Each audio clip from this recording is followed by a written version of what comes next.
who actually taught you about how to be a man? And be honest, was it a person or just a trial and error? Man. So, I mean, I'll try to go chronologically because, I'll start with, our father taught me indirectly because, our father was he wasn't like an orator. He wasn't like, I'm going to teach you a lesson. He just more so, you learn by watching. And so I just saw him always, I would say hold the bills down. I always felt protected when he was in the house. So just, off the rip, I felt the importance of having like a protective force in the house, what that meant, just that type of stuff and what it meant to provide physically and just like financially. So I guess I would say I took that away. That was my first teachings of a man, seeing that up close. Because it's easy to take that for granted and be like, man, but I wanted this too and that too. But like, man, you hear some people be like, I didn't have a dad in the house, and I'm like, oh snap, like okay, let me stop complaining. Yeah, Or let yeah, me yeah, yeah. stop tripping so much like on certain things. But yeah, so that there is that.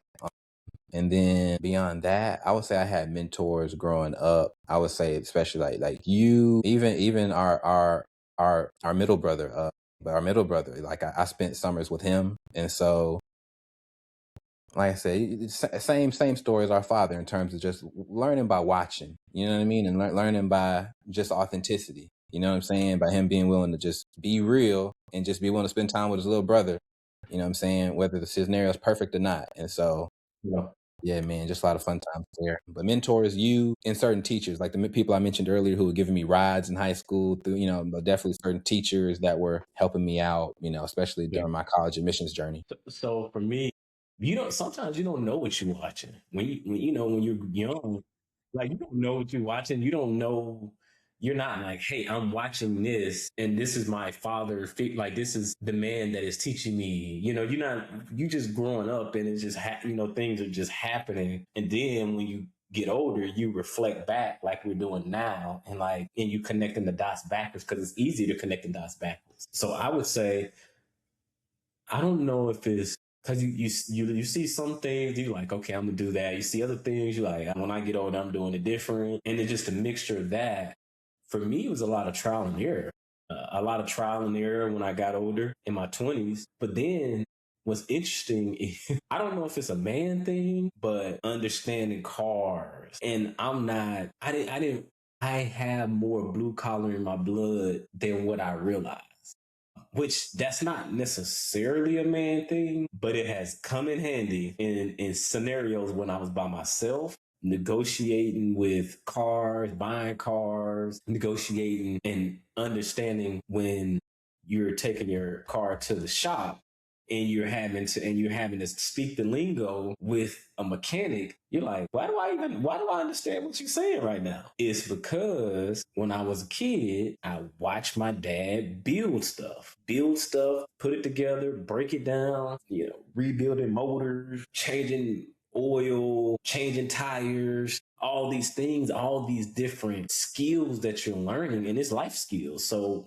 I know I mentioned it was like, man, like who taught you how to be a man? I don't know if that's a man trait, but that's definitely a life skill trait, which has been helpful for me. And so even like when I'm with my wife and she's trying to figure stuff out, because she's never known me to get under a car or me to start fixing stuff. But so how would she know that I know that? But then it's like she's like, I don't know what to do. I'm like, and then I'll like, what's that's either one or two things. It's either this or that. But it just happened. And like I'm like, I don't even know, like, how do I know this? But then I start reflecting, I'm like, oh man, shoot, I know exactly how I know this. But I'm a funny story.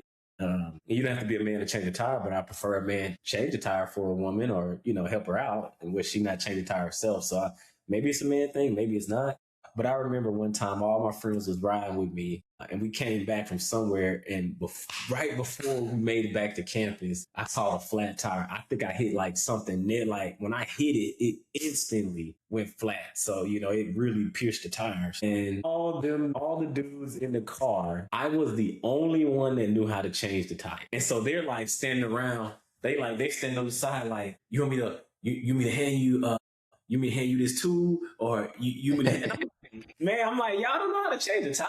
Cause I come from the Wow. era, I come from the era where in your trunk you keep a jack in the trunk, you keep something where you can pump up your tires, put air in your tires, and just a little basic kit that when you have in your trunk, something come up, you can kind of, figure some stuff out. Versus you get a flat tire and you got that little thing. It's gonna take you a whole hour to change the tire. You put it in there, then you wind it. Like you just keep winding it. Man, it takes forever to change a tire. I learned that from Dad. You get it if you keep a little small floor jack in the car. You put it under the car, pop it up real quick. Well, first before you do that, you unloosen the bolts a little bit. You unloosen the bolts, put it under there, hit it real quick, boom, boom, boom, boom. Hey man, then you finish taking the tires off, then you pull it off, put the new one on, the spare, put it on there, let it down, and then you go straight to the tire shop and get a new tire. But for me, I just thought, yeah, everybody know how to do a tire. No, everybody does not know how to change a tire. The No. guy walking around, I don't know. I don't know. It could be a little sketchy. And I learned in that moment. I think it was because we were deep in the car, so it was like one, two, like four people. It was like four people in the car. Nobody knew how to change a tire. So it's just things that you learn. Like wow, dang, I did learn that. So to your point, it wasn't like, hey son, this is how you be a man. It wasn't that. But think about it. Imagine being with your lady. Y'all get a flat tire together. You looking at her, she looking at you, and y'all like, well, anybody got AAA? And then now y'all going to Right. calls, and it's like, bro, you got a spare in the back. Just change the tire and go. Or the next day, get to where y'all going, and don't drive fast on that spare, and then you can go change it later. But like, imagine your girl get a flat, you don't even know what to do. Like, wow, so it's just it's just stuff like that you don't realize that you end up picking up, which is which is interesting. Got another question for you, and I kind of talked about this already, but I want to send it your way. What's one skill or trait you had to figure out completely on your own because nobody modeled it for you? So that's the Wow. for me. As you thinking, processing your thoughts, I'll make mine quick. Investing. Okay. And for me, it was investing, learning like it's another side to the story. Like mom always said, save, save, save. And even in some forms, dad even said, hey, make sure you save now. I don't think we've ever had a save issue. It's just that what I learned is if you save with no purpose, that money ends up being spent as well. In the form of an emergency, a true emergency comes up, or there's a toy that you want to buy, and you've been saving it. Like you legitimately had built up a muscle of like saving your money. Like you had an account and you were saving your money, but then something came up whether you need to buy a car or down payment, something.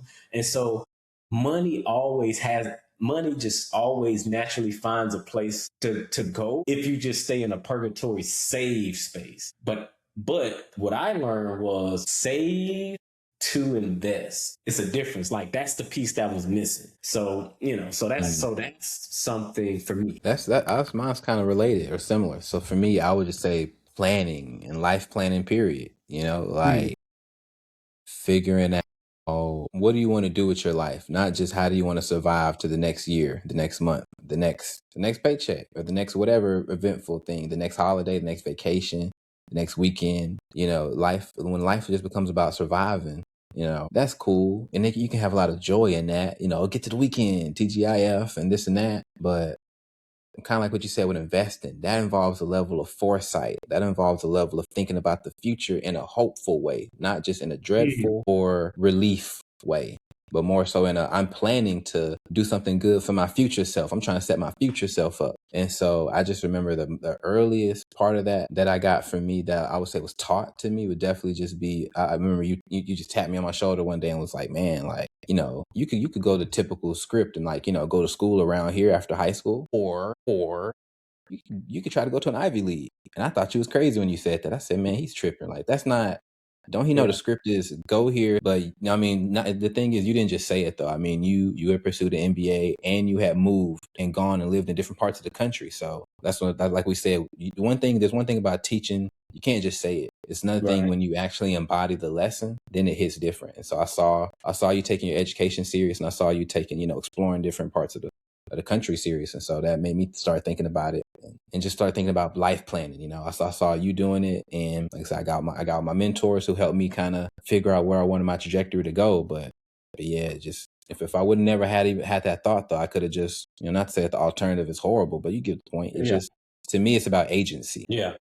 Now that's real. What's one thing you'd actually want to pass down if you knew someone was paying attention? It's still the same answer. I'm gonna say agency, because this is what I wish I was learned, what I wish I was taught earlier even. But just understand that you have a choice, no matter how old you are. Don't feel like, oh, I'm a teenager, I don't have a choice. Or I'm in my 20s, I don't have a choice. Or then on the flip side, I'm in my 30s and 40s, I got a family, I don't have a choice. You always have a choice, especially in terms of how you show up to those that you care about, and in how you show up to yourself, and like show up for your own goals. Like life doesn't have to be about survival. You can choose to start setting up your future self for success. Where I'm gonna go a little bit different. Forgiveness, like true forgiveness, like forgive. Don't hold on to stuff that was from your past. And if you are, work through it as fast as you can while still honoring your emotions and feelings about it. And don't do it in isolation. Go get help to understand the emotions, connect the dots.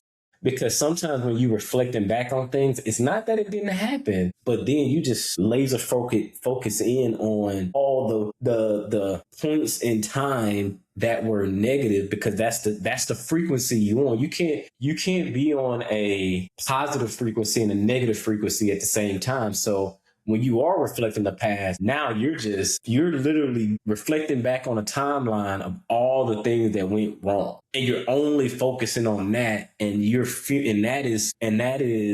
have no idea that that's impacting your current relationships, because you're still hurting from your past, and you're bleeding all over your current relationships that you're building with people or not building, because you have that block that you need to address those things. And so ultimately, it may feel like it's the other person. Like, I don't really want to fool with them, but honestly, it's you that's being impacted. Sure, they're being impacted too, because they probably, when you put everything in its proper context, like if a person had, like, especially back in the day, these days, not as much, but like back in the day, like having kids at like 17, 18, and not even near the technology that we have today, which sometimes almost seems like it could be a hindrance because of social media and all that, if you allow it to be. But imagine having a child from 18 to 36 while you're still learning yourself.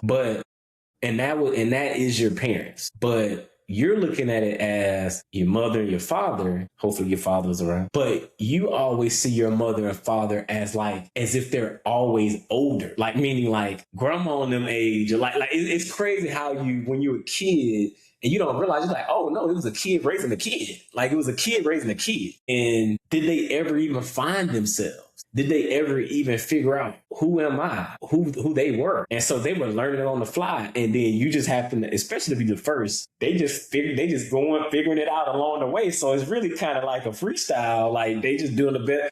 They really are doing the best they can. Obviously, when you're in the middle of pain and hurt, you're like, here, they should have did better. But it's like, well, is that true? How do you know that's true or not? The results. So is that really true? It's not true. They just did what they did. But then when you take it a step further, okay, well, let me look at their upbringing. Then, things start to get revealed to you. You're like, oh, snap.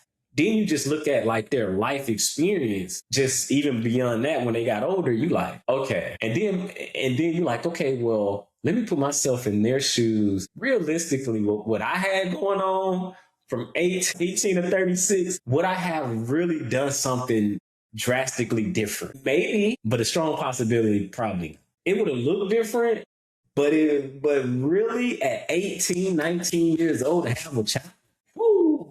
Imagine you right now having somebody that's 6 years old, 5, 6 years old. That's wild. Think about that. Think about you still trying to navigate. You talking about your own emergency fund. You need to keep it. We ain't talked about childcare, daycare, clothes, them going to the doctor while you still working full time.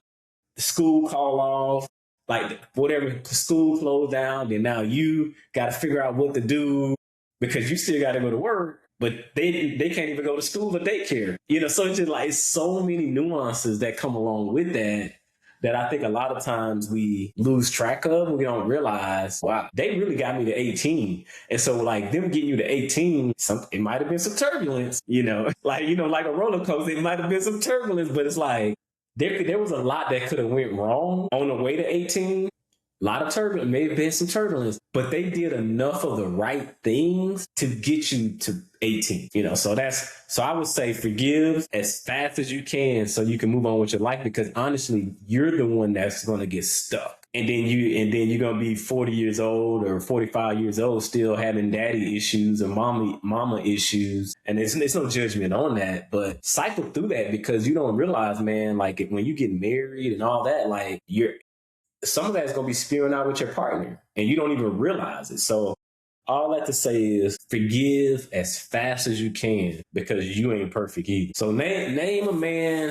who taught you something in the chat. So this is for the chat. Hey, drop something in the chat. Somebody or a name, the fact that nobody did, or hey, maybe both answers matter here. So maybe it was somebody that taught you something, or you like, man, I just figured it out along the way. So I've been a part of both. So I would resonate with that myself. But yeah, so